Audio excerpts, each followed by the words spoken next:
fences. So if you weren't able to catch that, you can check us out on the link below. We'll connect that. Today, or the second video here, we're going to talk about companion animals and mental health. It's more than just a family member thing. Let me explain.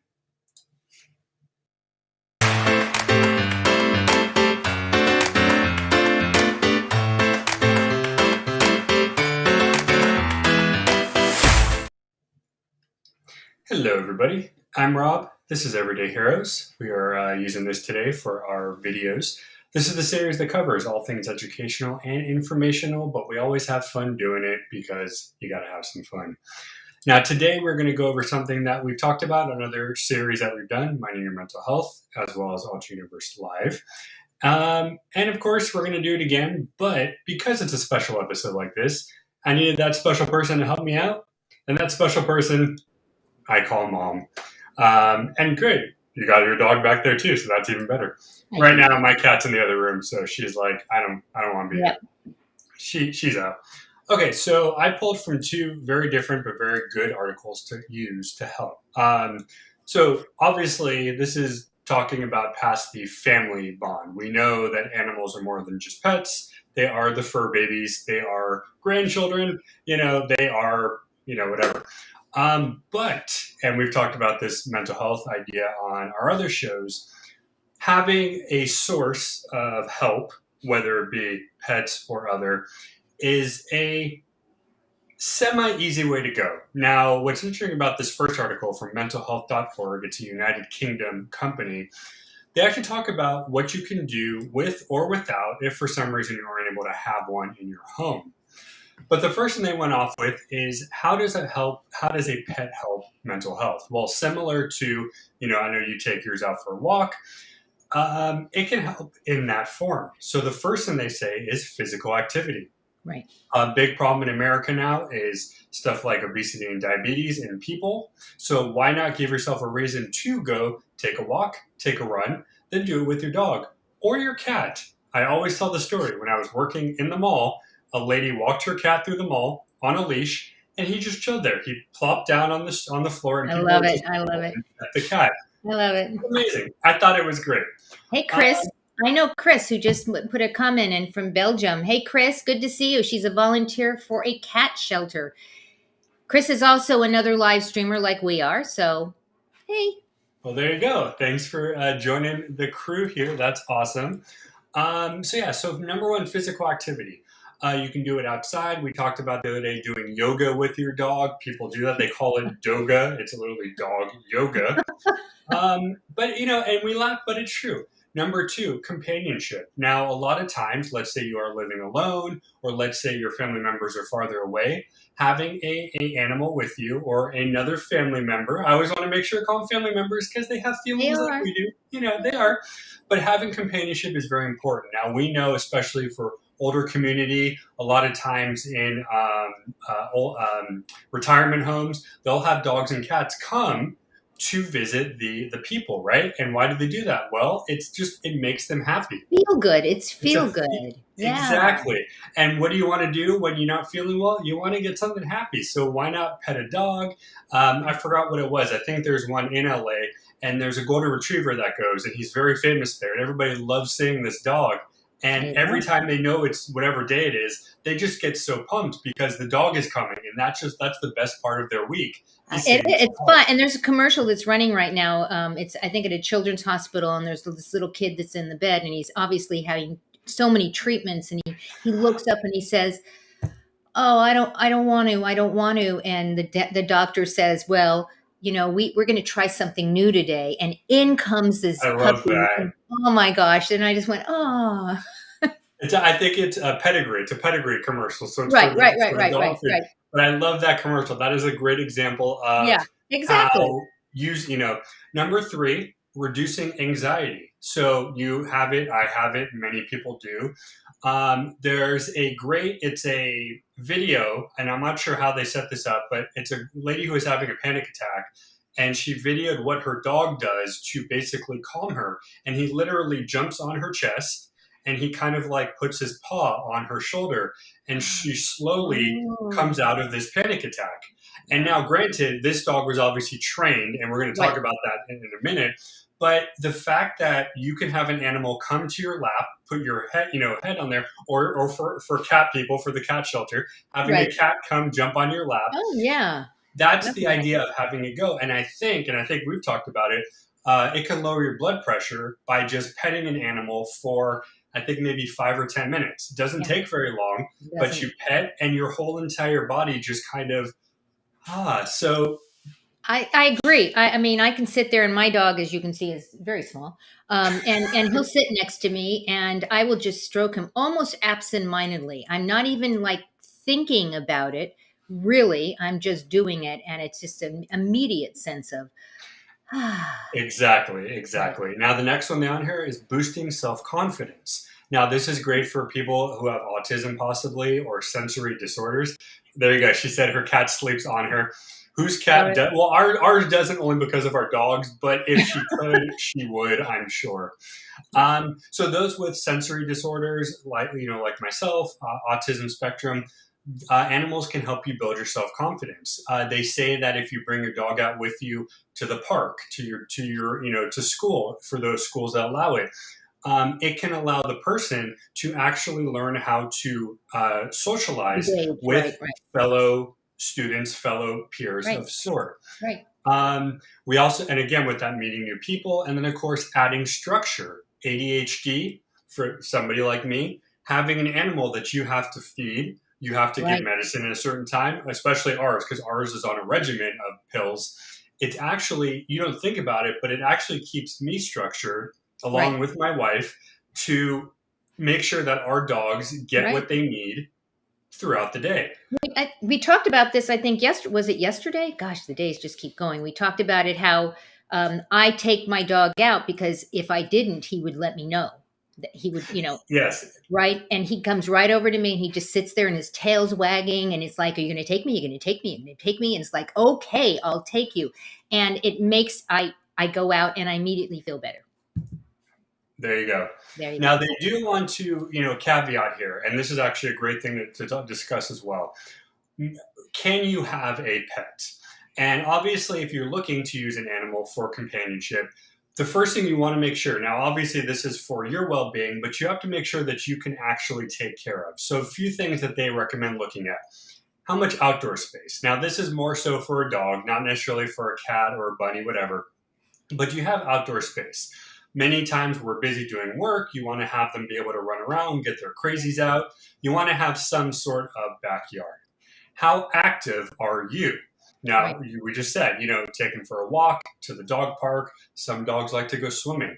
How active are you going to be to make sure that your dog, cat, or whatever is going to have enough time to feel tired by the end of the day? Because they say a tired dog Is a is a happy happy dog.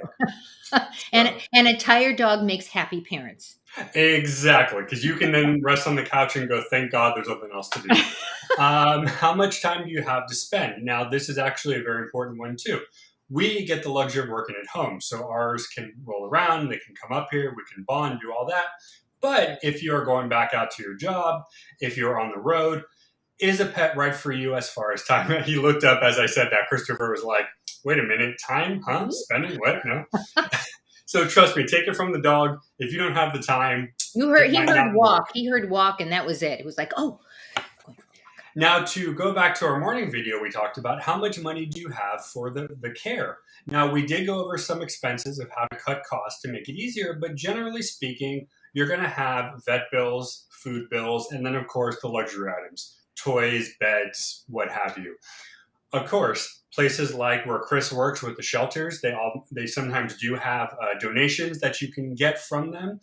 But usually you got to make sure that you're going to have a nice chunk. I think it's about 60, 70% of your total is going to go towards your pet regularly. Now, for us, we have a chronic dog. It's more than that Right. because of his things. But generally speaking, Right.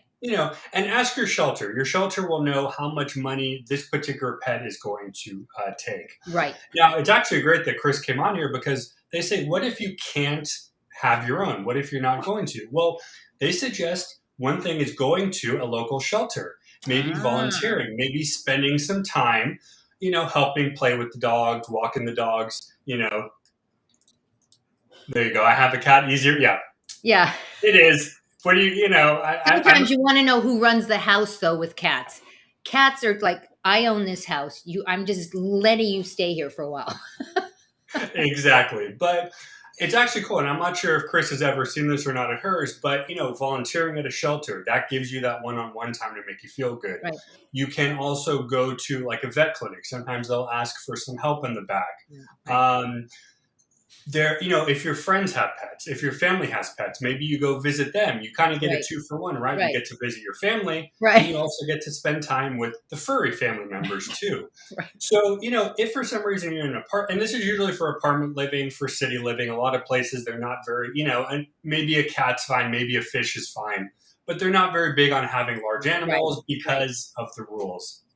Now, part 2 of this comes from NAMI. We talk about NAMI all the time because we love them on our other show.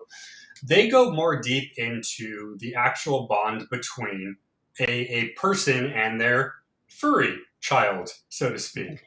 They actually say that 67% of households have a pet as of now. That's about 85 million households in the United States. I'm curious, Rob, did that go up?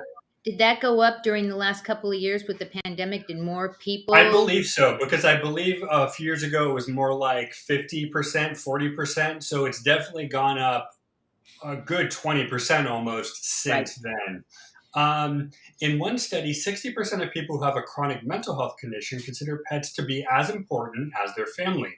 The healing powers are indescribable. So it's one thing to have a fur baby, as we call them, without a difficulty, but those who have a difficulty will automatically tell you, having a dog, having a cat, having a bunny makes my life that much better. Necessity. It's a necessity. It's a necessity. So what are the benefits? So they break it down. It's shown to reduce stress, as we talked about, depression and anxiety, but generally improves an overall quality of your life. Pets provide a calm presence and can divert negative thoughts, and then also promote exercise, as we've talked about already. Caring for your pets helps them commit to a routine. You hear it all the time. Routine is like our buzzword. It should just be everywhere. We should say routine. Brought to you by routine. Such as daily walking, creating a sense of purpose, and a sense of accomplishment. It can also facilitate social and community interactions and integration. Right. So again, not a lot of, shocker news, but for those who might not realize how big it does, we're here to share the literature that proves. Exactly. Now, this part I love, the types of support. Now, this is where you get into the nitty gritty. So emotional support, I can actually talk about this ad nauseum because one of my dogs is. Now, I talked about this morning how we got a little bit lazy recently. He's kind of lost his, train of thought because we haven't been out much. But prior to the pandemic, he kind of taught himself my signs and my triggers. He will, and even now, he'll look at me when I'm kind of in a mode and he'll stare and he'll kind of watch. And I look back and go, I must be doing something. So he senses what's going on. He has his vest. Now, the difference between emotional support and others is you don't necessarily have to have the paperwork for this. What you do want to have, and I get it through my therapist, is a note saying, this X creature allows my patient to live life easier and better with the following aspects. And then you just write it down. But it's not just dogs. Cats, rabbits, birds, hamsters, and horses are just some of the few that you can use. Now, a while back, I talked about horses being on it. It actually got me emotional because I used to ride and I know the feeling of a horse being it. But you can tell the animal will fit you well to be emotionally supportive. Right. You must have the prescription letter, which is renewed yearly from your therapist. But really, that's as much as you need. You don't need to have the paperwork. You don't need to have the doable. And under the Fair Housing Act, 98% of people can't say otherwise. They must allow you to, with that paperwork, allow you to bring in that animal with you. And that again is also more recent than it used to be. It Right. used to be different back. So that You're does about to that say something, I know. right, no, that page, so you're saying, because this is all news to me. So you're saying having that piece of paper, that referral, so to speak, from your therapist allows you to take your emotional support animal into a store, into a So for instance, for us, when we moved, one of the things was that it didn't count as one of the pets when we moved because he was an emotional support animal. So if the home only allows two pets, but you have three, and that third one is an emotional support, got they it. really can't say anything else because that's not considered a pet. That is considered a necessity, as you called it, of life for you. As Interesting. far as restaurants and stores, there are the limitations. Now, for instance, we had God, what was it? Lazy Dog, which is actually made for dog people. And you can bring your dog to the outside portion, not the inside. Certain parts of malls, depending on where you go, will allow you to bring, Right. but only into certain areas of what you're doing. So, emotional support, as nice as it is, doesn't give you the ability to do a lot. It gives you the ability to go to outdoor venues. So, any parks, any farmers markets for that matter. Right. And you're specifically, though, saying those people who need that emotional support dog because they're uncomfortable in crowds or because they're uncomfortable. Correct. So I just want to clarify that. It's not just that, you have your emotional support dog and everyone has one. It's not. It's for people that Right need now, that the support. confusing part is that people do take their pets out, and many places don't care. But there are certain areas that, if you have the vest on, which Skeeter does actually have his vest, you can go to certain spaces, not Right. all spaces, Interesting. because he is a little bit more than just you walking your So I'm dog. curious. Chris is in Belgium. So, Chris, if you're still on right now, I'm curious. Do you have the same kind of thing, emotional support animals in Belgium? I'm curious. I don't know if this is just truly an American thing or is it really worldwide where we really do understand that our pets can support and help us. Just curious. I don't know if you're still on, but if you Well, are, it's actually great that you said that because the next one is the Air Carrier Access Act that says airlines must allow emotional supports to accompany their handlers in the cabin of the aircraft at no additional cost. interesting. So I'm actually curious to know what that is because if you are flying with your pet, is the country you're going to or the state you're going to also as open as where you're coming from? So that actually is a very good question. But if you do have to fly, and actually there's jokes about it because somebody brought their turkey on the plane once, somebody brought a miniature pony on the plane once, and it was a bigger plane. A So snake. Somebody brought a a snake. I read a snake snake. on. I It's think like, somebody had a okay, monkey on their shoulder. I mean, it runs the gamut.